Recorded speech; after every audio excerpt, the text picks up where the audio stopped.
বর্ষা ওয়াশরুমে চলে যেতেই মেঘ ওই গোলাপ ফুলটা বাম হাতে দুমড়ে মুচড়ে ফেলল। এমন করাই গোলাপের কাঁটাগুলো সব মেঘের হাতের মধ্যে খুব বাজেভাবে ঢুকে রক্ত পড়তে লাগল। কিন্তু সেদিকে মেঘের কোনো খেয়াল নেই। মেঘ মনে মনে বলতে লাগল, কেন বর্ষা, কেন কেন সেদিন আমার ভালোবাসাটা না বুঝে তুই আমার সাথে অমনটা করেছিলি, যে আমি কখনো একটা ফুলের টোকাও পড়তে দিতাম না তোর শরীরে, সেই আমি আজ তোকে কতটা কষ্ট দিচ্ছি। কেন বাধ্য করলি তুই আমায় তোর সাথে এমন করতে? তোকে কষ্ট দিল যে তার চাইতে বেশি কষ্ট আমার এই খানটায় হয়, বুকের বা পাশে হাত রেখে। কেন বুঝলি না আমায় সেদিন তুই? কি করে পারলি তুই আমার সাথে ওই রকমটা করতে বর্ষা, কি করে? আমিও তোকে ছাড়ব না বর্ষা, যেভাবে গত 1 বছর আমি তিলে তিলে শেষ হয়েছি, ঠিক একইভাবে আমি তোকেও শেষ করব। তোকেও বোঝাবো আমি, বিনা দোষে নিজের ভালোবাসার মানুষের কাছ থেকে কষ্ট পেতে কতটা খারাপ লাগে, কতটা কষ্ট যন্ত্রণা হয়। মনে মনে কথাগুলো ভেবেই নিজেকে শক্ত করে হাতের ফুলটা নিয়ে জানালা দিয়ে ছুঁড়ে ফেলে দিল মেঘ। তারপর বর্ষা বের হওয়ার আগেই নিজের হাতের কাটা জায়গাটার রক্ত পরিষ্কার করে ফেলল, যাতে করে বর্ষা বুঝতে না পারে। একটু পর চোখের পানি মুছে ওয়াশরুম থেকে বেরিয়ে এলো বর্ষা। ওয়াশরুম থেকে বেরিয়ে দেখল মেঘ ফ্লোরে একটা বালিশ আর একটা চাদর ফেলে রেখে ওপরে অন্যদিকে ঘুরে ঘুমিয়ে আছে। বর্ষার আর বুঝতে বাকি রইল না যে মেঘ ওকে বিছানায় ঘুমোতে দিবে না। তাই বর্ষাও আর সময় নষ্ট না করে নিচে ফ্লোরে বিছানা করে ঘুমিয়ে পড়ল। সকালে খুব ভোরে ঘুম ভাঙল বর্ষার। বর্ষা ঘুম থেকে উঠে দেখল মেঘ এখনো ঘুমিয়ে আছে। বর্ষা বিছানা ছেড়ে উঠে ওয়াশরুমে চলে গেল ফ্রেশ হতে। বর্ষা খেয়াল করল আশ্চর্যজনকভাবে ওর হাতের কাটা জায়গায় আর একটুও ব্যথা নেই। কাটা জায়গাটা এক রাতের মাঝেই অনেকটা শুকিয়ে গেছে। বর্ষা সেদিকে পাত্তা না দিয়ে অজু করে এসে নামাজ পড়ে নিল। নামাজ শেষ করে রুম থেকে বাইরে বের হতে যাবে তখনই বর্ষাকে ডাক দিল মেঘ। এই সরিষা, এদিকে আয় তো। মেঘের ডাক শুনে ঘুরে দাঁড়ালো বর্ষা। মেঘের দিকে তাকিয়ে দেখল মেঘ চোখ বন্ধ করে আছে। বর্ষা মনের ভুল মনে করে আবারও দরজার দিকে পা বাড়াল। আর তখনই মেঘ আমার বলে উঠল, কাল রাতের কথা কি ভুলে গেছিস নাকি? আমি ডাকার পরেও আবার চলে যাচ্ছিস কোনো সাহসে? এদিকে আয় আমার কাছে। মেঘের কথা শুনে ভয় ঢোক গিলল বর্ষা। তারপর ভয় ভয় মেঘের কাছে এগিয়ে গিয়ে বলল, আমি আসলে ভেবেছিলাম তুই ঘুমিয়ে আছিস, ডাকিসনি আমায়, তাই মনের ভুল ভেবে চলে যেতে নিছিলাম। সরি। বসো এখানে। কি? কানে কি কম শুনিস নাকি? বললাম এখানে আমার পাশে বসো। মেঘের কথা শুনে ভয় ভয় মেঘের পাশে বসল বর্ষা। মেঘ সাথে সাথে উঠে এসে বর্ষার কোলে মাথা রেখে শুয়ে পড়ল। তারপর বলল, সারা রাত ঘুমাইনি, খুব মাথা ব্যথা করছে। আমি যতক্ষণ ঘুমাবো তুই আমার মাথায় বিলি কেটে দিবি। আর ভুল করেও একটু নড়াচড়া করবি না বা আমায় ডাকবিও না, বুঝলি? নে এবার আমার মাথায় বিলি কেটে দে, আমি ঘুমাবো। কথাগুলো বলেই বর্ষার কোলে মাথা রেখে বর্ষার কোমর জড়িয়ে ধরে ঘুমিয়ে পড়ল মেঘ। মেঘের এমন কাণ্ড দেখে বর্ষার অবাক ও রাগ দুটাই হচ্ছে। বর্ষা মনে মনে বলল, সারা রাত ঘুমায়নি তো করেছেটা কি? শালা কুম্ভভূত একটা, রাতে ওইভাবে আমায় কষ্ট দেওয়ার পরেও এখন আমার কোলে ঘুমায় কিভাবে ব্যাটা বাদর হনুমান একটা। ইচ্ছা তো করছে চুলে বিলি না কেটে চুলগুলো সব টেনে টেনে ছিঁড়ি। ওই আমি বললাম না আমি ঘুমাবো। মনে মনে ফালতু বকা বাদ দিবি নাকি কানের নিচে দিব কয়েকটা? চোখ বন্ধ করেই বলল মেঘ। মেঘের কথা শুনে বড় বড় চোখ করে তাকালো বর্ষা। তারপর মনে মনে বলল, কি শয়তান ছেলেরে বাবা, মনে মনে একটু বকা দিয়েও শান্তি নেই। সব সময় কি করে সব শুনে নেয় কে জানে। কথাগুলো ভেবেই মেঘের ঘুমন্ত মুখের দিকে তাকিয়ে মেঘের মাথায় হাত বুলিয়ে বিলি কেটে দিতে লাগল বর্ষা। মেঘের ঘুমন্ত মুখটা দেখে যেন সব রাগ চলে গেছে বর্ষার। বর্ষা মেঘের মুখের দিকে তাকিয়ে থাকতে থাকতে ডুব দিল অতীতে। সেদিন কলেজের প্রথম দিন ছিল বর্ষার। বর্ষা খুব এক্সাইটেড ছিল কলেজ লাইফ নিয়ে। সকাল সকাল ঘুম থেকে উঠে ফ্রেশ হয়ে খাওয়া দাওয়া করে কলেজের জন্যে রেডি হয়ে নেয় বর্ষা। লাল রঙের একটা গাউন, মাথায় সুন্দর করে হিজাব পেঁচিয়ে ঠোঁটে হালকা লিপস্টিক দেয় বর্ষা। চোখে গাঢ় করে কাজল দিয়ে রেডি হয়ে বেরিয়ে পড়ে কলেজের উদ্দেশ্যে। একটা রিকশা নিয়ে চলে যায় কলেজে। কলেজের গেটে নেমে ভাড়া মিটিয়ে কলেজের ভিতর দিকে তাকিয়ে বড় একটা শ্বাস নেয় বর্ষা। বর্ষার খুব নার্ভাস লাগছে।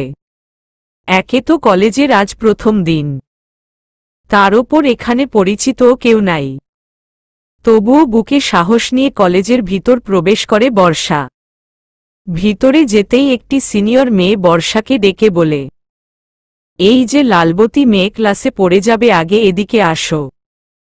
সিনিয়র মেয়েটার কথা শুনে মেয়েটার কাছে এগিয়ে আসে বর্ষা। ওই মেয়েটার সাথে আরও দুজন মেয়ে আর ৫৬ জন ছেলেও আছে। তাদের মাঝে একটা ছেলে অন্যদিকে ঘুরে বসে আছে। আর বাকি ছেলে মেয়েগুলো বর্ষার মতো আরও কয়েকজন জুনিয়র ছেলে মেয়েকে নিয়ে নানা রকম প্রশ্ন করে বিরক্ত করছে। বর্ষা ওদের কাছে এগিয়ে যেতেই সিনিয়রদের মাঝ থেকে একটি ছেলে বলে উঠল, এই যে লাল বেবিডোল কলেজে নতুন। ছেলেটার কথা শুনে রাগ ওঠে বর্ষার। বর্ষা নিজের রাগটাকে কন্ট্রোল করে বলে ওঠে, আমার নাম বর্ষা, কোনো লাল বেবিডোল নয়। তাই এমন নাম ধরে না ডেকে বর্ষা বলে ডাকলে খুশি হব। বর্ষা নামটা শুনতাই অন্যদিকে ঘুরে বসে থাকা ছেলেটা দ্রুত বর্ষার দিকে ঘুরে বলে ওঠে, আরে মিস সরিষা, আমাদের কলেজে? হোয়াটস এ সারপ্রাইজ। মেঘকে দেখে আর মেঘের কথা শুনে বর্ষা বড় বড় চোখ করে রাগী গলায় বলে, মিস্টার কুম্ভভূত, তুই এখানে? বর্ষার কথা শুনে সিনিয়র সব ছেলে মেয়েরা হা করে বর্ষার দিকে একবার আর মেঘের দিকে একবার তাকায়। মেঘ সকলের তাকানোর বিষয়টা বুঝতে পেরে বর্ষা বাদে সকল জুনিয়রদেরকে বলে, এই তোমরা সবাই যেতে পারো। আজকে আর তোমাদের কোনো কাজ নাই। আজকে আমরা মিস সরিষার ক্লাস নিব।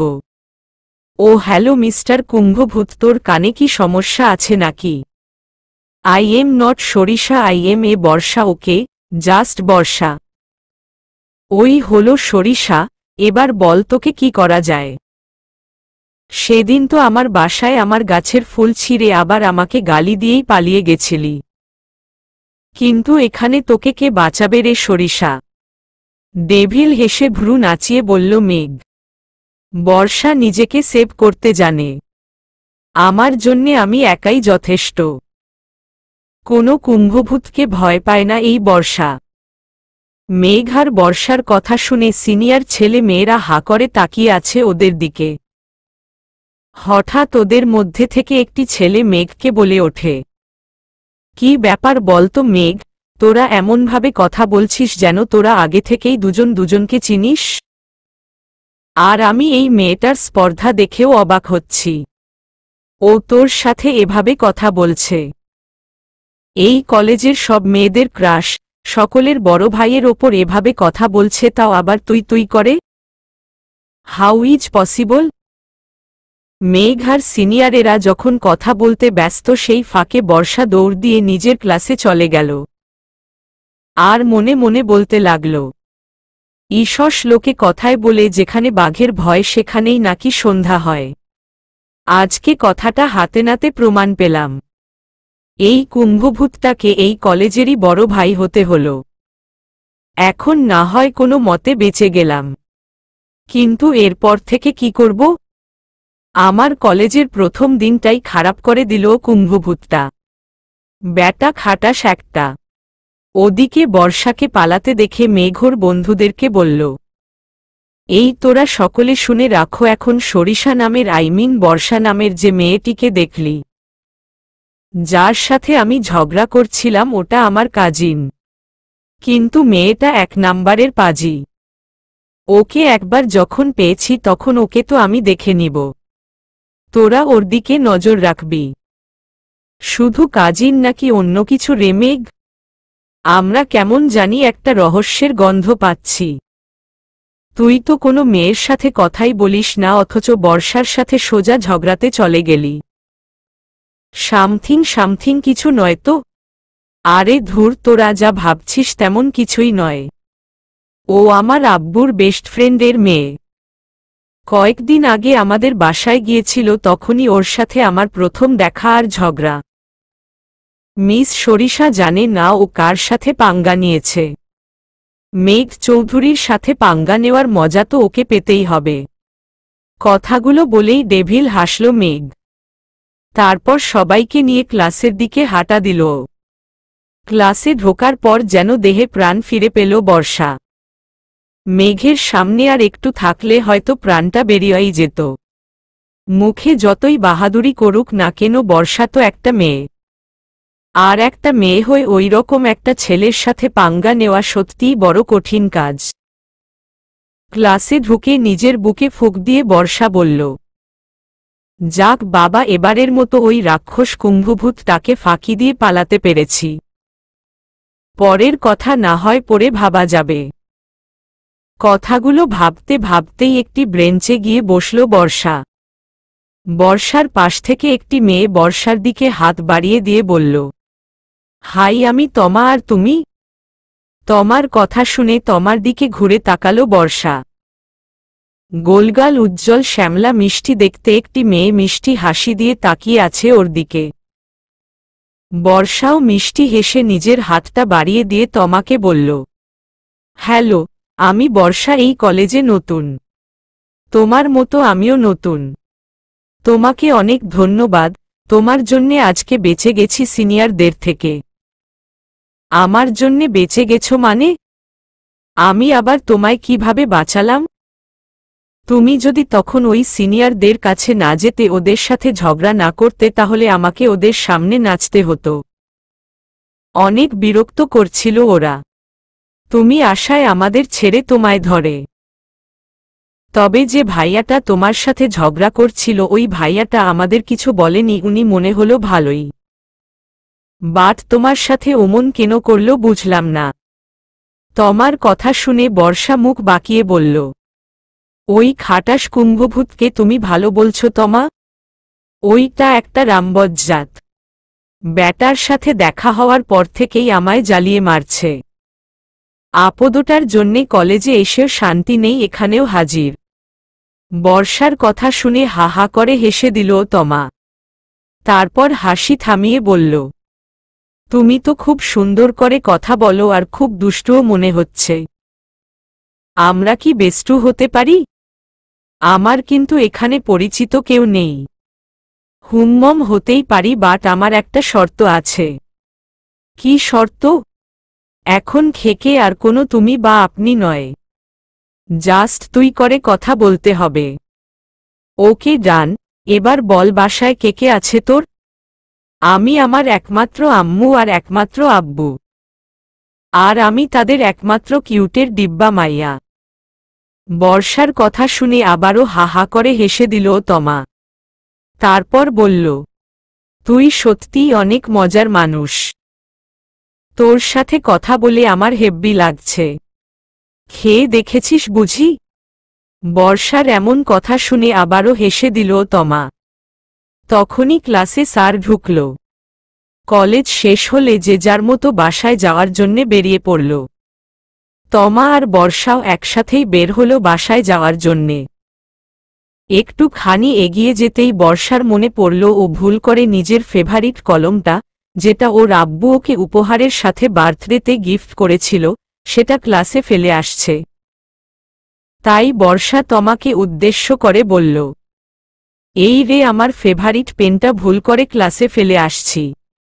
তমা তুই হাঁটতে থাক, আমি এখনই পেনটা নিয়ে আসছি। বর্ষার কথা শুনে তমা আর কিছু না বলে হাঁটতে শুরু করে। আর বর্ষা চলে গেল ক্লাসে। ক্লাস থেকে পেনটা নিয়ে আবার বাইরে আসতেই বর্ষার সামনে বাধা হয়ে দাঁড়ায় মেঘ। তারপর ভ্রু নাচিয়ে ডেভিল হেসে বলে, আব তেরা ক্যা হোগা রে সরিষা? তখন তো ধোকা দিয়ে পালিয়েছিলি, কিন্তু এখন? মেঘের কথা শুনে ভয় শুকনো ঢোক গিলে বর্ষা বলল, দেখুন, আমাকে বাড়ি যেতে দিন, নইলে আমি কিন্তু চাচ্চুকে ফোন করে বলে দিব আপনি আমায় বিরক্ত করছেন। তাই আচ্ছা, ফোন কর, এই নে ফোন। না, তোর ফোন থেকেই ফোন কর, আমি এখানেই আছি, নে ফোন কর জলদি। মেঘ কথাগুলো বলছে আর ধীরে ধীরে এগিয়ে যাচ্ছে বর্ষার দিকে। আর বর্ষা ভয় ভয় পিছিয়ে যাচ্ছে আর বারবার শুকনো ঢোক গিলছে। এমন সময় বর্ষার মাথায় একটা দুষ্টু বুদ্ধি খেলে গেল। বর্ষা মেঘের পিছনের দিকে তাকিয়ে চিৎকার করে বলল, প্রিন্সিপাল স্যার, এই দেখুন, এই ছেলেটা আমার সাথে অসভ্যতা করছে। বর্ষার কথা শুনে মেঘ পিছনে তাকাতেই বর্ষা নিজের শরীরের সব শক্তি দিয়ে সজোরে মেঘের পায়ের ওপর একটা লাথি মেরে মেঘকে ধাক্কা দিয়ে দৌড় দিল। বর্ষায় পায়ে হিল জুতো থাকায় মেঘের পায়ে অনেক ব্যথা পেল, সাথে পায়ের যেখানে লাথি মেরেছে সেখানে একটু ছিলেও গেল। মেঘ নিজের পায়ে হাত দিয়ে শব্দ করে বসে পড়ল নিচে। আর বর্ষা পিছন দিকে ঘুরে ভেঙচি কেটে বলল, ব্যাটা হনুমান রাক্ষস, আফ্রিকান বান্দর, উগন্ডার তেলাপোকা, নাইজেরিয়ার ভালুক, কুম্ভভূত। এরপর থেকে বর্ষার পিছনে লাগতে এলে 1000 বার ভেবে নিস। তোকে তো আমি ভর্তা বানিয়ে বাজারে বেচব, খাটাস কোথাকার। কথাগুলো বলেই দৌড়ে চলে গেল বর্ষা। আর বর্ষার কথা শুনে রাগে আগুন হয়ে মেঘ দাঁতে দাঁত চেপে বলল, তোর সাহস হয় কি করে আমার সাথে, এই মেঘ চৌধুরীর সাথে এমন আচরণ করার? আমি তোকে ছাড়ব না সরিষা। আমার পায়ে লাথি মারার ফল হারে হারে পাবি তুই। Just wait and see. দরজায় করা নাড়ার শব্দ হওয়ায় অতীত থেকে বাস্তবে ফিরল বর্ষা। কিন্তু মেঘকে এমন করে ধরে ঘুমিয়ে আছে যে দরজা খুলে দেওয়ার জন্যে দরজার কাছে যাওয়া সম্ভব নয় ওর। এদিকে দরজায় কেউ অনবরত ঠকঠক করেই যাচ্ছে। শেষে বাধ্য হয়ে ভয় ভয় মেঘের মাথাটা নিজের কোল থেকে নামানোর চেষ্টা করল বর্ষা। আর অমনি মেঘের ঘুম ভেঙে গেল। মেঘের ঘুম ভাঙতেই অগ্নিদৃষ্টিতে তাকালো বর্ষার দিকে, তারপর কিছু বলবে আর তখনই বাইরে থেকে মেঘদের বাসার কাজের মহিলা বলে উঠল, ছোট স্যার, ও ছোট স্যার, বড় স্যার আপনারে ডাকে। বড় স্যার তো চলে যাচ্ছে। কাজের মহিলার কথা শুনে মেঘের খেয়াল হলো আজকে আহসান চৌধুরী দেশের বাইরে যাওয়ার কথাটা। মনে হতেই লাফিয়ে খাট থেকে নেমে ওয়াশরুমে গিয়ে 1 মিনিটের মাঝেই চোখে মুখে পানি দিয়ে আসলো মেঘ। তারপর বর্ষাকে উদ্দেশ্য করে বলল, আমার সাথে বাইরে চল। কিন্তু আব্বু যেন কিছু না জানে এই রুমের ভিতরের কথা। কথাটা বলেই দরজা খুলে বাইরে চলে গেল মেঘ। বর্ষা একটা দীর্ঘশ্বাস ছেড়ে মেঘের পিছু পিছু হাঁটা দিল। মেঘের পিছু পিছু বর্ষাও নিচে এসে দেখে আহসান চৌধুরী একদম রেডি হয়ে বসে আছেন ব্যাগ ট্যাগ গুছিয়ে নিয়ে। বর্ষা আহসান চৌধুরীকে সালাম দিয়ে বলল, আসসালামু আলাইকুম, কোথায় যাচ্ছ তুমি চাচ্চু, তাও আবার এত সকাল সকাল? ওয়ালাইকুমুসসালাম বর্ষা মামুনি, আমি আজকে বিজনেসের কাজে দেশের বাইরে যাচ্ছি। 3 মাস পর ফিরব হয়তো। তুই কিন্তু এতদিন আমার মেঘকে ছেড়ে কোথাও যাবি না, বুঝলি? যখন বাবার বাড়ি যাওয়ার ইচ্ছা হবে মেঘকে নিয়ে চলে যাবি, আবার ওর সাথেই চলে আসবি। আর না হলে তোর আব্বু আম্মুকেই ডেকে নিবি এখানে। আমি বিদেশ থেকে ফিরলে তারপর বাবার বাড়ি যাবি, তার আগে নয়, বুঝলি বর্ষামা? আর আমি আশরাফকে ফোন করে সব বলে দিয়েছি। আহসান চৌধুরীর কথা শুনে ঠোঁট উল্টে বাচ্চাদের মতো মুখ করে বর্ষা বলল, কিন্তু চাচ্চু, এই এতগুলো দিন আমি এখানে একা থাকব?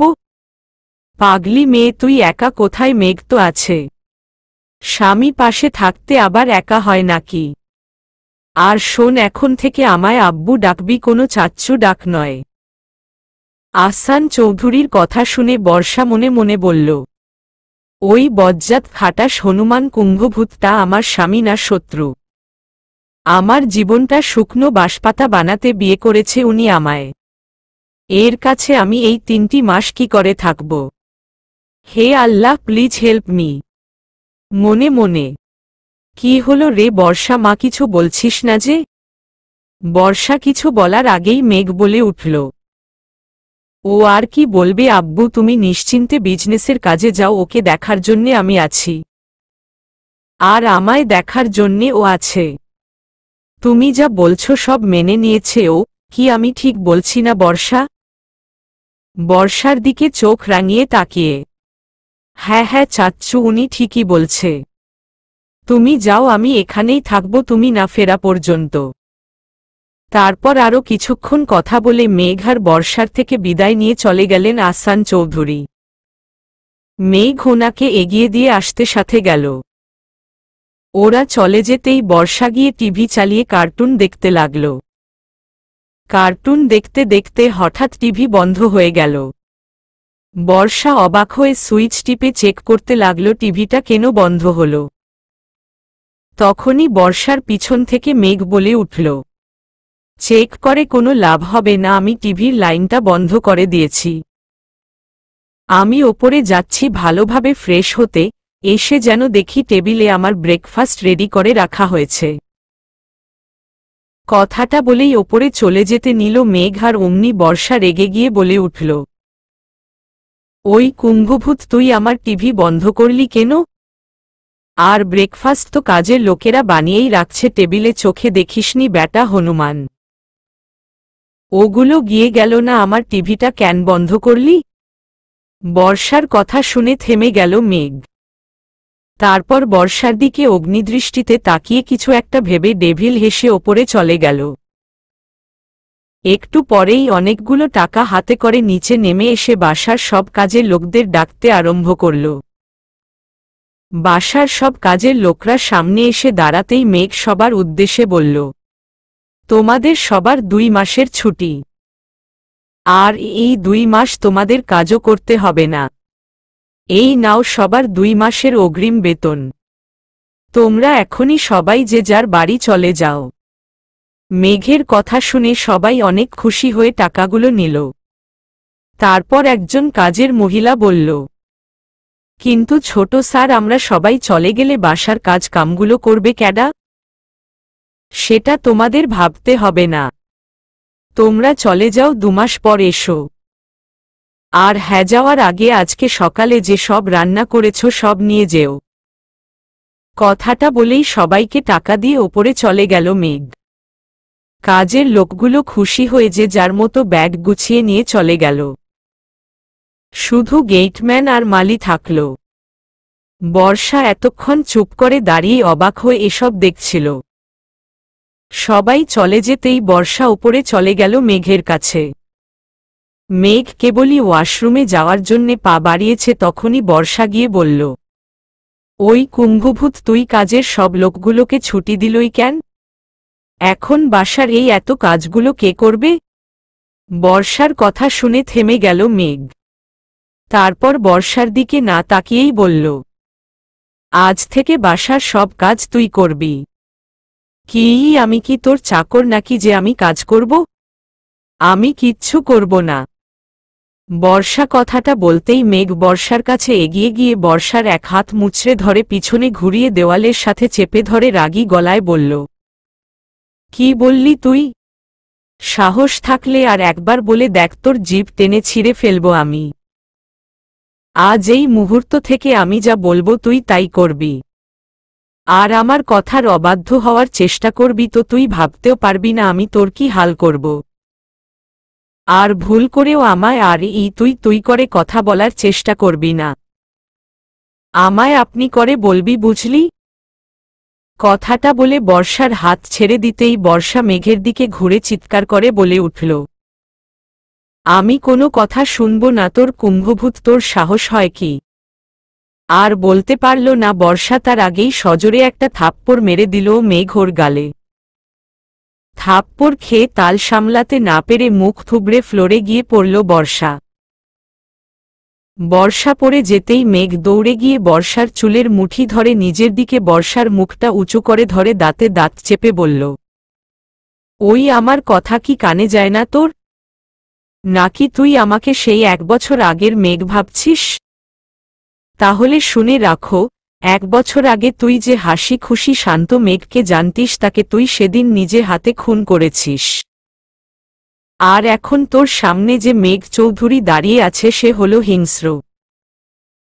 তাই আমার সাথে কথা বলতে খুব সাবধান, নইলে তুই ভাবতেও পারবি না আমি তোর কি হাল করব। কথাগুলো বলেই বর্ষার চুল ঝাড়ি মেরে ছেড়ে দিল মেঘ। তারপর ওয়াশরুমে যেতে যেতে বলল, আমি ফ্রেশ হয়ে এসে যেন নিচে টেবিলে আমার ব্রেকফাস্ট রেডি দেখি, নইলে আমার কথা অমান্য করার ফল খুব খারাপ হবে। কথাটা বলেই ওয়াশরুমে ঢুকে ঠাস করে দরজা লাগিয়ে দিল মেঘ। বর্ষা গালে হাত দিয়ে নিচ থেকে উঠে দাঁড়িয়ে কাঁদতে কাঁদতে নিচে চলে গেল। আজকে সত্যিই ওর কাছে মেঘকে অচেনা লাগছে।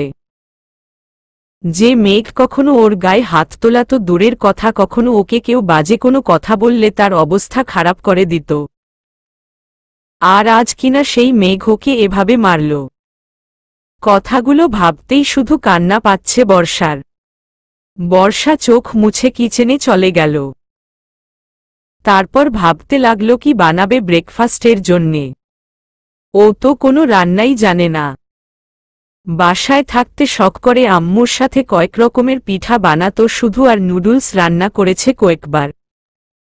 নুডলসের কথা মনে পড়তেই হাসি ফুটে উঠল বর্ষার মুখে। বর্ষা নুডলস রান্না করবে বলে মনস্থির করল। কিছুক্ষণ পর মেঘ ফ্রেশ হয়ে নিচে নেমে এসে দেখল বর্ষা টেবিলে খাবার ঢেকে রেখে গালে হাত দিয়ে বসে আছে। মেঘ বাঁকা হেসে টেবিলের কাছে এসে চেয়ার টেনে বসতে বসতে বলল, জলদি খাবার বার, খুব ক্ষুধা লেগেছে আমার। মেঘের কথা শুনে মেঘের সামনে খাবারের প্লেটটার ঢাকনা সরিয়ে এগিয়ে দিতেই মেঘ মুখ লাল করে বলে উঠল, what is this? This is জ্যাম্পাউরুটি। এগুলো কি ব্রেকফাস্ট হলো? আমি এসব খাই না। আমার ব্রেকফাস্ট কই? মেঘকে রেগে যেতে দেখে বর্ষা বাচ্চাদের মতো মুখ করে হাত মোচড়াতে মোচড়াতে বলল, তুই মানে আপনি তো তাড়াতাড়ি ব্রেকফাস্ট রেডি করতে বলেছেন, তাই আমি এসব ছাড়া এত তাড়াতাড়ি আর কিছু পাইনি। নুডলস রান্না করতে চেয়েছিলাম, কিন্তু সারা কিচেন খুঁজেও সব জোগাড় করতে পারলাম না। কোনো কাজের লোকও নাই যে তাদের জিজ্ঞেস করব। কোনো কথা শুনতে চাই না আমি এসব খাবো না। তুই এখনই গিয়ে আমার জন্যে পরোটা, আলু ভাজি আর ডিমের অমলেট বানিয়ে আনো জলদি। কিন্তু আমি তো এসব কিছুই বানাতে পারি না, কাঁদো কাঁদো ভাব করে। তুই কিচেনে এসব বানাতে যাবি নাকি আমি তোকে নিয়ে অমলেট করব? মেঘের রাগী গলায় এমন কথা শুনেই বর্ষা এক প্রকার দৌড় দিল কিচেনে। আর মনে মনে মেঘের 14 গোষ্ঠী উদ্ধার করতে লাগল। ব্যাটা রাক্ষস, কুম্ভভূত, হনুমান, লালচিকা হলুদ ডাইনাসর, তালগাছের এনাকন্ডার খালু, ইচ্ছা তো করছে তোরে বিষ খাইয়ে মারি। আমাকে তুই পেয়েছিস কি আমি তোর চাকর? হারামি, তোর বউ তোকে কোনো দিন ভালোবাসবে না, দেখেনিস। এই বর্ষার বদদোয়া কখনো মিথ্যে হয় না, ব্যাটা খাটাস একটা। গালগালি দিতে দিতে কিচেনে চলে গেল বর্ষা। কিন্তু এখন পরোটা বানাবে কি করে? তারপর আবার আলু ভাজি। উফ, বর্ষার এখন পাগল হওয়ার উপক্রম। কেন যে আম্মুর কাছ থেকে কখনো রান্নাটা শিখল না সেটা ভেবেই আফসোস হচ্ছে বর্ষার। বর্ষা ময়দা নিল একটা বাসনে, তারপর তার মাঝে পানি ঢেলে দিয়ে ময়দা মাখতে মাখতে বলল, সব দোষ ওই শয়তান কিডন্যাপারটার। ওই শয়তানটা যদি সেদিন আমায় কিডন্যাপ না করত তাহলে আজকে আর আমার এই খচ্চরটার বউ হয়ে জীবনটা বাঁশপাতা করতে হতো না। হারামি কিডন্যাপার, তোকে আমি অভিশাপ দিলাম, তোর ওপর যেন কাকপটি করে দেয়। ওপর থেকে যেন গাছের ডাল ভেঙে পড়ে তোর মাথায়। তোর সবগুলো বাচ্চা কাচ্চা যেন ল্যাংটা হয়ে জন্ম নেয়। হুমম মিলিয়ে নিস, ব্যাটা শয়তান কিডন্যাপার। এই বর্ষার কথা কখনো মিস যায় না। এসব ভুলভাল বকবক করতে করতে ময়দা মাখছে বর্ষা। ময়দায় একবার পানি বেশি হচ্ছে তো একবার শক্ত হয়ে যাচ্ছে। এমন করতে করতে 2 কেজি ময়দা মেখে ফেলেছে বর্ষা। বকবক করতে করতে ময়দা মাখা শেষ করে ময়দার দিকে তাকিয়ে চোখ কপালে ওঠার উপক্রম হল বর্ষার। বর্ষা কপালে হাত দিয়ে বলল, আল্লাহ গো, এ আমি কি করেছি? এই এত ময়দা মেখে ফেলছি আমি। এত পরোটা খাবে কে? আজকে আমার কপালে শনি আছে। ওই রাক্ষসটা আজকে আমায় আস্ত চিবিয়ে খাবে। কপালে হাত দিয়ে এসব কথা বলছে বর্ষা। আর ওদিক থেকে মেঘ বিরক্তি মাখা কণ্ঠে চিৎকার করে বলে উঠল, আজকে কি ব্রেকফাস্ট করা হবে নাকি আমি তোকে দিয়ে অমলেট বানিয়ে ব্রেকফাস্ট করব? 5 মিনিটের মাঝে আমার এখানে ব্রেকফাস্ট রেডি চাই জলদি। মেঘের চিৎকার শুনে কেঁপে উঠল বর্ষা। তারপর তাড়াতাড়ি আর কিছু না ভেবে 2টা পরোটা আর একটা ডিম দিয়ে অমলেট বানিয়ে নিয়ে হাজির হল মেঘের সামনে। এই ধর তোর পরোটা আর অমলেট। সরি মানে আপনার পরোটা আর অমলেট নিন। বর্ষার ভয় জড়ানো কণ্ঠের কথা শুনে মুচকি হাসল মেঘ। তারপর পরোটার প্লেটের ঢাকনা খুলে বড় বড় করে তাকিয়ে ধমকের সুরে বলে উঠলে, হোয়াট ইজ দিস? কি এসব তুই কি বানিয়েছিস বর্ষা? এগুলো কি খাওয়া যাবে নাকি? মেঘের কথা শুনে বর্ষা নিজের হাত দুটো মোচড়াতে মোচড়াতে বলল, আমি কি আগে কখনো এসব বানিয়েছি নাকি? আজকেই তো প্রথম বানালাম। একটু কষ্ট করে খেয়ে নিন না প্লিজ। বর্ষার কথা শুনে মেঘের বেশ মায়া হল। তাই আর কিছু না বলে পরোটাটা উঁচু করে তুলে ধরল। 10টা পরোটার ময়দা দিয়ে একটা পরোটা বানিয়েছে বর্ষা। সেটাও আবার দেখতে পুরা বাংলাদেশের মানচিত্রর মতো। আর তেল দিয়ে ডুবিয়ে ভেজেও পুড়ে একাকার অবস্থা। পরোটার এমন বেহাল অবস্থা দেখে মেঘ রাগী চোখে বর্ষার দিকে তাকাল। তাকিয়ে দেখল বর্ষা ভয় কাচুমাচু হয়ে মেঘের দিকে অসহায় দৃষ্টিতে তাকিয়ে আছে। বর্ষার বাম গালে আর কপালে ময়দা লেগে আছে। বর্ষার এমন অবস্থা দেখে মেঘ আর কিছু বলল না। পরোটাটা একটুখানি ছিঁড়ে অমলেটটা নিতে গিয়ে হল আরেক বিপত্তি। অমলেটের মাঝে ডিমের খোসাগুলো যেন মেঘের দিকে তাকিয়ে আছে। মেঘ আর কিছু না বলে অমলেটটা দূরে সরিয়ে রেখে খালি পরোটাটা মুখে দিল। মুখে দিয়ে একটু চিবুতেই থু থু করে ফেলে দিল মেঘ। তারপর রাগী গলায় বলল, এসব কি করেছিস কি বর্ষা? এগুলো কি খাওয়া যায় নাকি? এসব খাইয়ে আমায় মেরে ফেলার প্ল্যান করেছিস? পরোটায় তো ময়দার চাইতে লবণটাই মনে হয় বেশি দিয়েছিস। মেঘের ধমক খেয়ে বর্ষা বলল, তো জানিসই যখন আমি এসব বানাতে পারি না তাহলে কাজের লোকদের ছুটি দিলই কেন? এখন নিজের রান্না নিজে করে খা, আমি পারব না। কথাগুলো বলার সাথে সাথে বর্ষার গালে সজোরে একটা থাপ্পড় মেরে দিল মেঘ। তারপর বর্ষার চুলের মুঠি ধরে টানতে টানতে নিয়ে গিয়ে বাথরুমে ধাক্কা দিয়ে ফেলে দিয়ে বলল, খাবার বানাতে পারিস না তো কি হয়েছে, কাপড় তো ধুতে পারবি। কথাগুলো বলেই ওপরে চলে গেল মেঘ। তারপর অনেকগুলো কাপড় চোপড় এনে ছুঁড়ে মারল বর্ষার মুখে। তারপর বলল, এই সবগুলো কাপড় ভালো করে পরিষ্কার করে ছাদে শুকোতে দিবি। তারপর পুরো বাড়ি সুন্দর করে ঝাড়ু দিয়ে মুছে পরিষ্কার করবি।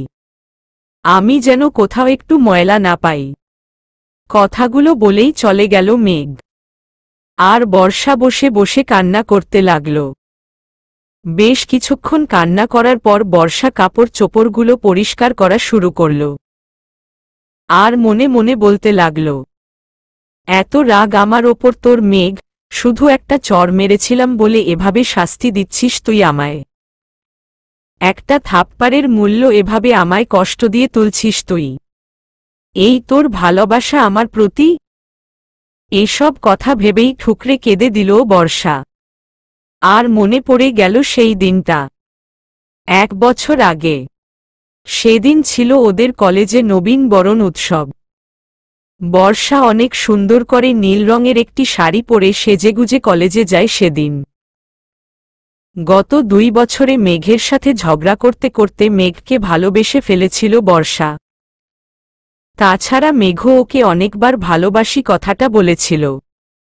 বর্ষা সেদিন ভেবেছিল নিজের মনের কথা মেঘকে জানাবে, কিন্তু অনুষ্ঠান শেষের দিকে ওই সময় মেঘর সাথে যেটা করেছিল সেটা মেনে নিতে পারেনি বর্ষা। আর তাই মেঘের গালে সজোরে থাপ্পড় মেরে চলে আসে কলেজ থেকে বর্ষা। মেঘ সেদিন যেটা করেছিল সেটার জন্যে ওকে থাপ্পড় মারা ছাড়া আর কোনো উপায় ছিল না বর্ষার। মেঘ বর্ষার হাত ধরে একটি খালি ক্লাসে নিয়ে যায়। তারপর বর্ষাকে প্রপোজ করে মেঘ। বর্ষাও সেদিন মেঘকে হ্যাঁ বলে দেয়। বর্ষার মুখে হ্যাঁ শোনার পর বর্ষাকে জোর করে কিস করতে চাইলে বর্ষা বারবার বাধা দেওয়ার পরও যখন মেঘ না শোনে তখন মেঘের গালে সজোরে থাপ্পড় মেরে কাঁদতে কাঁদতে সেখান থেকে চলে আসে বর্ষা। তারপর 3 দিন আর কলেজে যায়নি ও। কিন্তু মেঘকে থাপ্পড় মারার কারণে ভিতরে ভিতরে নিজেও অনেক কষ্ট পেয়েছে বর্ষা। 3 দিন পর যখন বর্ষা মেঘের খোঁজ করার চেষ্টা করে তখন ও জানতে পারে মেঘ বিদেশে চলে গেছে। কেন গেছে সেটাও কাউকে বলে যায়নি সে। বর্ষার সেদিন খুব মন খারাপ হয় মেঘের জন্যে। তবে বর্ষা কখনো ভাবেনি সেই মেঘা যেভাবে একটা থাপ্পড়ের জন্যে এতটা কষ্ট দিবে ওকে। কথাগুলো ভাবতেই চোখ দুটো বারবার ভিজে যাচ্ছে বর্ষার। হঠাৎ কাজ করতে করতে বর্ষার কি যেন একটা মনে হয়। বর্ষা কাপড় ধোয়া ফেলে দৌড়ে চলে যায় মেঘের কাছে, কিন্তু মেঘ তার রুমে নেই। বর্ষা মেঘকে খুঁজতে খুঁজতে ছাদে গিয়ে দেখে মেঘ ছাদের রেলিং ধরে আকাশের দিকে তাকিয়ে দাঁড়িয়ে আছে। বর্ষা মেঘের পিছনে গিয়ে দাঁড়িয়ে হঠাৎ করেই বলে ওঠে, সেদিন আমার বিয়ের সময় তুই আমার কিডন্যাপ করেছিলি তাই না মেঘ ভাইয়া? হঠাৎ বর্ষার মুখে এই কথা শুনে অবাক হয়ে পিছনে ফিরে তাকায় মেঘ। মেঘকে অবাক হয়ে তাকাতে দেখে বর্ষা আবারও চিৎকার করে বলে ওঠে, কি হলো? উত্তর দে মেঘ ভাইয়া, উত্তর দে আমায়। তুই সেদিন আমায় কিডন্যাপ করেছিলি বিয়ের আসর থেকে তাই না? বর্ষার কথা শুনে মেঘ অন্যদিকে ঘুরে দাঁড়িয়ে শান্ত গলায় উত্তর দিল, আমি তোর কোনো প্রশ্নের উত্তর দিতে বাধ্য নই। তুই চলে যা এখান থেকে আর নিজের কাজ কর গিয়ে। মেঘের কথা শুনে যেন মাথায় রক্ত উঠে গেল বর্ষার। বর্ষা মেঘের হাত ধরে মেঘকে নিজের দিকে ঘুরিয়ে বলতে লাগল, কেন করলি তুই আমার সাথে এমন? কেন সকলের সামনে আমার চরিত্রে দাগ লাগালি? কেন আমায় এভাবে বিয়ে করার নাম করে কষ্ট দিতে নিয়ে এলি? এই তোর ভালোবাসা আমার প্রতি? কেন এত কষ্ট দিচ্ছিস তুই আমায়? কেন কেন কেন? বর্ষার কথা শুনে বর্ষাকে ধক্কা দিয়ে নিজের কাছ থেকে সরিয়ে দিল মেঘ। তারপর দাঁতে দাঁত চেপে বলল, সিরিয়াসলি তোর মনে হয় বর্ষা যে তোকে আমি কষ্ট দিচ্ছি? তুই আমার সাথে যেটা করেছিস তারপরেও যে তোকে আমি এখনো বাঁচিয়ে রেখেছি এটাই তোর ভাগ্য। চলে যা আমার সামনে থেকে, নইলে তোর সাথে আমি কি করে ফেলবো আমি নিজেও জানি না। চলে যা আমার সামনে থেকে, চলে যা তুই। মেঘের কথা শুনে অবাক হয়ে বর্ষা বলল, কি করেছি আমি যে তার জন্যে তুই আমায় এভাবে শাস্তি দিচ্ছিস? 1 বছর আগে তোর ভুলের জন্যে তোর গালে একটা চড় মেরেছিলাম বলে তার প্রতিশোধ তুই এভাবে নিচ্ছিস আমার থেকে? তোকে চড় মারার পর আমিও কষ্ট পাচ্ছিলাম। তোর কাছে ক্ষমা চাইব বলে কলেজে ছুটে গিয়েছিলাম, কিন্তু তুই তার আগেই বিদেশ চলে গিয়েছিলি। মাত্র একটা থাপ্পড়ের জন্যে তুই এভাবে প্রতিশোধ নিচ্ছিস আমার থেকে। বর্ষার কথা শুনে মেঘের চেহারা যেন রক্তবর্ণ ধারণ করল। মেঘের চোখগুলো থেকে যেন রাগে আগুন বের হচ্ছে। মেঘ বিকট শব্দে হাসতে লাগল। মেঘকে এভাবে হাসতে দেখে ভয় যেন জমে যেতে লাগল বর্ষা। হাসতে হাসতে বর্ষার কাছে এগিয়ে এলো মেঘ। তারপর বর্ষার গাল দুটো শক্ত করে চেপে ধরে দাঁতে দাঁত চেপে বলল, সিরিয়াসলি বর্ষা, তোর সিরিয়াসলি মনে হয় যে আমি শুধু একটি থাপ্পড়ের জন্যে তোর সাথে এমন করছি? সেদিন ওই থাপ্পড় ছাড়াও তুই আমার সাথে যে কাজটা করেছিলি, তাতে তোর জায়গায় যদি অন্য কেউ হতো তাকে আমি সেই মুহূর্তেই খুন করে ফেলতাম। কিন্তু তোকে যে আমি ভালোবেসেছিলাম, খুব বেশি ভালোবেসেছিলাম তোকে, তাই পারিনি আমি তোকে খুন করতে। তোর ওপরের রাগ ভুলতে সেদিন চলে গিয়েছিলাম আমি দেশের বাইরে। কিন্তু যখন জানতে পারলাম তুই অন্য কাউকে বিয়ে করছিস, তখন আর নিজেকে ঠিক রাখতে পারিনি আমি। আমার সব সম্মান ধুলোর সাথে মিশিয়ে দিয়ে আমার চরিত্রে ধর্ষকের দাগ লাগিয়ে দিয়ে তুই অন্যের ঘরে সুখে সংসার করবি, সেটা তো আমি হতে দিতে পারি না। তাই আমিই কিডন্যাপ করেছিলাম তোকে। হ্যাঁ, আমিই তোকে দুবার বিয়ে করেছি, তবে তোকে ভালোবাসতে নয়। যেভাবে আমাকে তুই এই একটি বছর ভিতর থেকে তিলে তিলে শেষ করেছিস, সেই একইভাবে তোকে শেষ করব আমি। কথাগুলো বলে বর্ষার গাল দুটো ধাক্কা দিয়ে ছেড়ে দিয়ে নিচে চলে গেল মেঘ। মেঘের ধাক্কা খেয়ে তাল সামলাতে না পেরে নিচে পড়ে গিয়ে কপালে বেশ কিছুটা কেটে গেল বর্ষার। কিন্তু বর্ষার এখন কপালের কাটার ব্যথার চাইতে মেঘের কথাগুলোতে ব্যথা লাগছে বেশি। বর্ষা কিছুতেই ভেবে পাচ্ছে না মেঘ কেন এমন করছে। রাতে নুডলস রান্না করে খেয়ে মেঘের জন্যে টেবিলে নুডলস রেখে মেঘের রুমের বেলকুনিতে গ্রিল ধরে দাঁড়িয়ে আছে বর্ষা, আর ভাবছে মেঘের বলা কথাগুলো নিয়ে। সেদিন ওই থাপ্পড়টা ছাড়া তো আর কিছু করেনি ও মেঘের সাথে। তাহলে মেঘ কোনো বলল যে ও মেঘকে ধর্ষক বানিয়েছে, মেঘের সম্মান নষ্ট করেছে।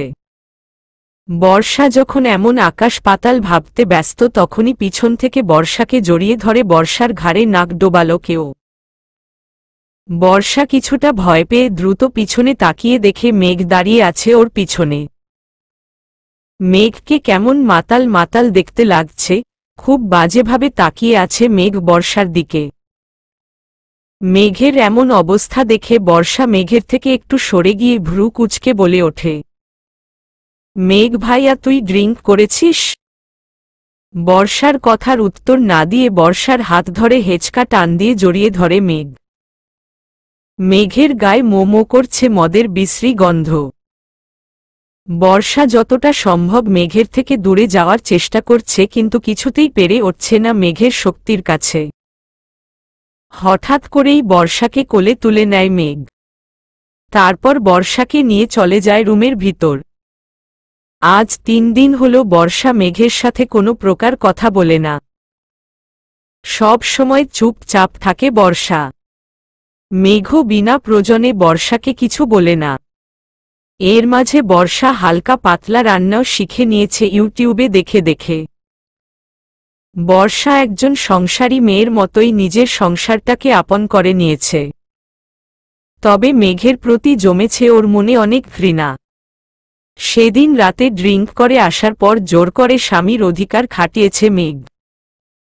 সকালে উঠে সব ভুলেও গেছে হয়তো, কিন্তু বর্ষা কিছুতেই ভুলতে পারছে না সেদিন রাতের মেঘের অমন হিংস্র আচরণের কথা। দুপুরে খাওয়া দাওয়ার পর বাইরে বাগানের দোলনায় গিয়ে বসে আছে বর্ষা, আর মেঘ নিজের রুমে ল্যাপটপে কাজ করছে। বর্ষা দোলনায় দোল খাচ্ছে আর ওর সাথে ঘটে যাওয়া গত কয়েকদিনের কথাগুলো ভাবছে। হঠাৎ কারো ডাকে ধ্যান ভাঙে বর্ষার। কেমন আছো বর্ষা? লোকটার কথা শুনে মাথা তুলে সামনের দিকে তাকিয়ে বর্ষা দেখে ওর সামনে দাঁড়িয়ে আছে নিলয়। এই নিলয়ের সাথেই ওর বিয়ে হচ্ছিল সেদিন, কিন্তু মেঘকে কিডন্যাপ করাই বিয়েটা ভেঙে যায়।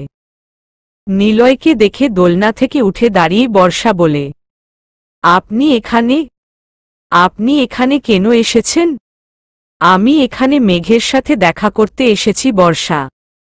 কিন্তু তুমি এখানে কেন? চাচ্চুর বাসায় বেড়াতে এসেছ বুঝি? নিলয়ের কথা শুনে কিছুটা বিরক্তি নিয়ে বর্ষা বলল, না, আমি এ বাড়ির বউ। মেঘের সাথে বিয়ে হয়েছে আমার। আপনি ভিতরে যান, মেঘ ভিতরেই আছে। হোয়াট? তুমি এসব কি বলছো বর্ষা? তোমার বিয়ে হয়েছে, তাও আবার মেঘের সাথে? মেঘ এত কিছুর পরেও তোমায় বিয়ে করল? নিলয়ের কথা শুনে ভ্রু কুঁচকে তাকালো বর্ষা। তারপর জিজ্ঞেসু দৃষ্টিতে তাকিয়ে বলল, এত কিছুর পরে বিয়ে করল মানে, কি বলতে চান আপনি? বর্ষার কথা শুনে কিছুটা থতমত খেয়ে নিলয় বলল, না মানে এই মানে আমি আসলে বলতে চাইছিলাম যে সেদিন বিয়ের আসর থেকে কোথায় চলে গিয়েছিলে তুমি বর্ষা? আমি কত খুঁজেছিলাম তোমায়। নিলয়ের কথায় বর্ষা কিছু বলবে তার আগেই মেঘ বাসা থেকে বের হতে হতে বলে উঠল, নিলয় তুই এখানে? কখন এলি দোস্ত? এই তো এখনই এলাম দোস্ত। তুই নাকি বর্ষাকে বিয়ে করেছিস? এটা কি সত্যিই মেঘ? নিলয়ের কথা শুনে মেঘ বর্ষার দিকে একবার ফিরে তাকিয়ে তারপর নিলয়ের হাত ধরে নিয়ে বাইরের দিকে যেতে যেতে বলল, চল নিলয়, তোর সাথে আমার অনেক কথা আছে, বাইরে থেকে একবার ঘুরে আসি চল। কথাগুলো বলেই নিলয়কে নিয়ে চলে গেল মেঘ। বর্ষার কেন জানি না নিলয়ের কথাগুলো শুনে কিছুটা খটকা লাগল মনে। আর মনে হল নিলয় নিশ্চয়ই কিছু লুকোলো ওর থেকে।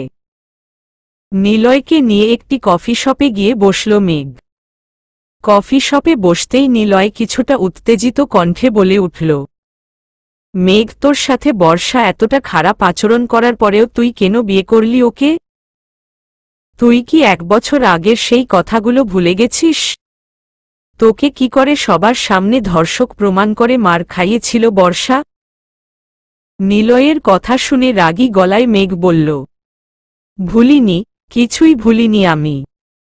সেদিনের কথা ভুলে যাইনি বলেই আমি বর্ষাকে বিয়ে করেছি। আমার ভালোবাসার মূল্য ও আমায় যেভাবে দিয়েছিল তার প্রতিশোধ নিব আমি ওর থেকে। তাই তো ওর বিয়ের দিন ওকে কিডন্যাপ করে ওর বিয়ে ভেঙে দিয়েছি আমি। মেঘের কথা শুনে রাগের সাথে অবাক হয়ে নিলয় বলল, কি বলছিস তুই মেঘ? সেদিন তুই বর্ষাকে কিডন্যাপ করেছিলি ওর বিয়েটা ভেঙে দিতে? কিন্তু তুই কেন এমন করলি মেঘ? এতে তোর লাভটা হলো কি? আমি বর্ষাকে ভালোবাসি সেটা আর কেউ না জানলেও তুই খুব ভালো করেই জানতি নিলয়। তবে বর্ষাকে আমি ভালোবেসে বিয়ে করিনি। ওকে বিয়ের আসর থেকে তুলে এনে ওর গায়ে আমি কলঙ্কের কালি লাগিয়েছি। তারপর বিয়ে করেছি ওকে তিলে তিলে কষ্ট দিব বলে। যেভাবে এই 1 বছর বিনা দোষে ধর্ষক হওয়ার কষ্ট পেয়েছি আমি, ঠিক সেভাবেই কষ্ট দিব আমি ওকে। আমায় এমন কষ্টে রেখে অন্যের ঘরে সুখে সংসার করবে এটা আমি মেনে নিতে পারব না। তাই ওকে বিয়ে করে কষ্ট দিতে চাই আমি। মেঘের কথা শুনে রাগে শরীর জ্বলে যাচ্ছে নিলয়ের। নিলয়ের এতদিনের ষড়যন্ত্র আর সব প্ল্যান মাটি করে দিয়েছে এই মেঘ। বর্ষার কাছ থেকে মেঘকে আলাদা করতে কি করেনি নিলয়, কিন্তু শেষে বর্ষা সেই মেঘেরই হল। 1 বছর আগে বর্ষা যখন মেঘকে থাপ্পড় মেরে ওই ক্লাস থেকে দৌড়ে বেরিয়ে কলেজ থেকে চলে যায়, তখন আড়াল থেকে সব ফোনে ভিডিও রেকর্ড করে নিলয়। আর সেই ভিডিও রেকর্ডিং কলেজের স্যার ম্যাডাম আর ছাত্র ছাত্রীদের দেখিয়ে সবাইকে বলে মেঘ জোর করে বর্ষাকে ধর্ষণ করতে চেয়েছিল। আর এই রেকর্ডিংটা বর্ষাই সবাইকে দেখাতে বলেছে। নিলয়ের কথা শুনে ক্ষেপে যায় কলেজের সবাই। কারণ কলেজে মেঘের নাম ডাক থাকলেও ওর পপুলারিটির জন্যে শত্রুরও অভাব ছিল না। আর সেই শত্রুগুলো এই সময়টাকেই কাজে লাগিয়েছিল সেদিন। মেঘ বর্ষা চলে যাওয়ার কিছুক্ষণ পর নিজের ভুল বুঝতে পেরে মন খারাপ করে ক্লাস থেকে বের হতেই ওর ওপর ঝাঁপিয়ে পড়ে কলেজের সব ছাত্রছাত্রীরা। আর ধর্ষক বলে গালি দিতে দিতে মারধর করতে থাকে মেঘকে। সেদিন শত চেষ্টা করেও কাউকে বোঝাতে পারেনি মেঘ যে ও বর্ষার সাথে এমন কিছুই করেনি। ওই মুহূর্তে মেঘের চোখ শুধু বর্ষাকে খুঁজছিল। মেঘ ভেবেছিল বর্ষা ওকে বাঁচিয়ে সবার কাছে সত্যিটা বলবে। কিন্তু সেদিন বর্ষা আসেনি সেখানে। সকলের গণপিটুনি খাওয়ার পর নিলয়ই মেঘের সামনে ভালো বন্ধু হওয়ার নাটক করে মেঘকে হসপিটালে নিয়ে যায়। পুরো একদিন হাসপাতালে থাকার পর মেঘ মনের মাঝে বর্ষার জন্যে রাগ পুষে নিয়ে পাড়ি দেয় ভিনদেশে। সেদিন বর্ষা বা মেঘ কেউই জানত না যে আসল কালপিট আসলে এই নিলয় নামের বন্ধুর আড়ালে শত্রু ছিল। 3 দিন পর যখন বর্ষা কলেজে আসে তখন বর্ষা জানতে পারে মেঘ ওর বাবার বিজনেসের কাজে দেশের বাইরে গেছে। কলেজের কেউই বর্ষাকে সেদিন বলেনি আসল কথা। এটাও ছিল নিলয়ের একটি চাল, কারণ নিলয় প্রথম দিন থেকেই বর্ষাকে পছন্দ করত। তবে মেঘের ভয় কখনো তা প্রকাশ করেনি। তাই সেদিন সুযোগ বুঝে ওদের দুজনকে আলাদা করে দেয় নিলয়। মেঘ বিদেশ চলে যাওয়ার 3 মাস পর বর্ষার বাসায় বিয়ের প্রস্তাব পাঠায় নিলয়। কিন্তু বর্ষা বিয়ের জন্যে না করে দেয়। বর্ষা বলে পড়াশোনা শেষ না করা পর্যন্ত ও বিয়ে করবে না। তাই বর্ষার কথা মতো বিয়ের ডেট পিছিয়ে 8 মাস পর করা হয়। আর বিয়ের দিনই বর্ষাকে কিডন্যাপ করে মেঘ। 1 মাস পর রাতে রান্না শেষ করে বেলকুনিতে দাঁড়িয়ে আছে বর্ষা। চোখ দিয়ে অঝরে পানি পড়ছে ওর। মা বাবাকে বড্ড দেখতে ইচ্ছা করছে বর্ষার, কিন্তু ও ভালো করেই জানে মেঘকে বলে কোনো লাভ হবে না। মেঘ নিয়ে যাবে না বাবার বাড়িতে। তাই বেলকুনিতে দাঁড়িয়ে চোখের জল ঝাড়াচ্ছে বর্ষা। মেঘ বাসায় ফিরে বর্ষাকে কোথাও খুঁজে না পেয়ে বেলকুনিতে গিয়ে দেখে বর্ষা কান্না করছে আকাশের দিকে তাকিয়ে। মেঘের খুব ইচ্ছা হয় বর্ষার চোখের পানিটা নিজে হাতে মুছে দিতে। শত হলেও তো বর্ষাকে মেঘ ভালোবাসে। কিন্তু না, মেঘ সেটা করবে না। কারণ মেঘ তো বর্ষাকে বিয়েই করেছে ওকে কাঁদাবে বলে। বর্ষার পিছনে দাঁড়িয়ে মেঘ ঝাঝালো কণ্ঠে বলে ওঠে, আমার খুব ক্ষুধা লেগেছে, তাড়াতাড়ি আমার জন্যে টেবিলে খাবার রেডি কর। আর আমি যেন এমন ন্যাকা কান্না কাঁদতে না দেখি। মেঘের কথা শুনে কোনো উত্তর না দিয়ে চোখের জল মুছে নিচে চলে যায় বর্ষা। তারপর মেঘের জন্যে টেবিলে খাবার রেডি করে। একটু পর মেঘ নিচে এসে খাবার খেতে খেতে কি মনে করে জিজ্ঞেস করে, তুই রাতের খাবার খেয়েছিস বর্ষা? মেঘের কথা শুনে তাচ্ছিল্যের হাসি দিয়ে সেখান থেকে চলে যেতে নেয় বর্ষা। অমনি বর্ষার হাত ধরে ফেলে মেঘ। তারপর রাগী কণ্ঠে বলে, আমি তোকে কিছু জিজ্ঞেস করেছি বর্ষা, আমার কথার উত্তর না দিয়ে তুই চলে যাচ্ছিস কোনো সাহসে? মেঘের কথা শুনে মেঘের দিকে তাকিয়ে বর্ষা বলতে শুরু করে, আমি খেলাম কি না খেলাম সেটা দেখার সময় তোর আছে মেঘ ভাইয়া? আমাদের বিয়ে হয়েছে প্রায় 2 মাস হতে চলল। এর মাঝে একবারও কখনো জানার চেষ্টা করেছিস আমি খেলাম কিনা, আমার মন ভালো আছে কিনা? সব সময় কুকুর বিড়ালের মতো আচরণ করেছিস তুই আমার সাথে। স্বামী স্ত্রী হওয়া সত্ত্বেও আমার ঠাঁই হয়েছে ফ্লোরে, তোর বিছানায় নয়। তাহলে আজ হঠাৎ কেন জিজ্ঞেস করছিস মেঘ ভাইয়া? আমি উত্তর দিব না তোকে। কথাটা বলেই মেঘের সামনে থেকে চলে যেতে নেয় বর্ষা। সাথে সাথে মেঘ চেয়ার ছেড়ে উঠে বর্ষার হাত ধরে দাঁতে দাঁত চেপে বলে, কিছুদিন হলো কিছু বলছি না দেখে খুব সাহস বেড়েছে তোর, তাই না বর্ষা? তোর সাহস হয় কি করে আমার মুখে মুখে কথা বলার? কথাটা বলেই বর্ষাকে নিজের দিকে ঘুরিয়ে ঠাস করে গালে একটা থাপ্পড় মারে মেঘ। মেঘের থাপ্পড় খেয়ে জ্ঞান হারিয়ে নিচে পড়ে যায় বর্ষা। বর্ষাকে জ্ঞান হারাতে দেখে যেন হুঁশে ফিরে আসে মেঘ। মেঘ দৌড়ে গিয়ে বর্ষাকে কোলে তুলে নেয়। তারপর সোফায় শুইয়ে দিয়ে বলে, আমি কি করলাম?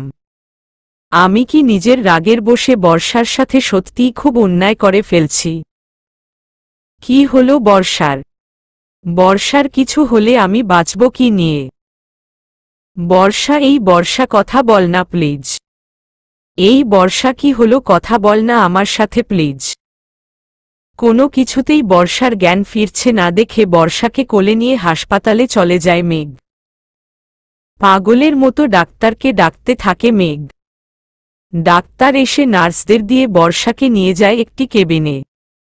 বেশ কিছুক্ষণ চেকআপের পর ডাক্তার বর্ষার কেবিন থেকে বেরিয়ে মেঘকে বলে, অভিনন্দন মিস্টার মেঘ চৌধুরী, আপনি বাবা হতে চলেছেন। আপনার স্ত্রী 1.5 মাসের অন্তঃসত্ত্বা। তবে ওনার শরীর খুব দুর্বল, হয়তো ঠিকমতো খাওয়া দাওয়া করেন না, নিজের যত্নও নেন না। আপনাকে ওনার দিকে নজর রাখতে হবে, ওনার যত্ন করতে হবে, নইলে বেবির ক্ষতি হওয়ার আশঙ্কা আছে। ডাক্তারের কথা শুনে যেন আকাশ থেকে পড়ল মেঘ। বর্ষা অন্তঃসত্ত্বা কি করে হতে পারে? ওদের তো কখনো স্বামী স্ত্রীর সম্পর্ক হয়নি। তাহলে বর্ষার পেটের এই বাচ্চাটা কার? চলবে।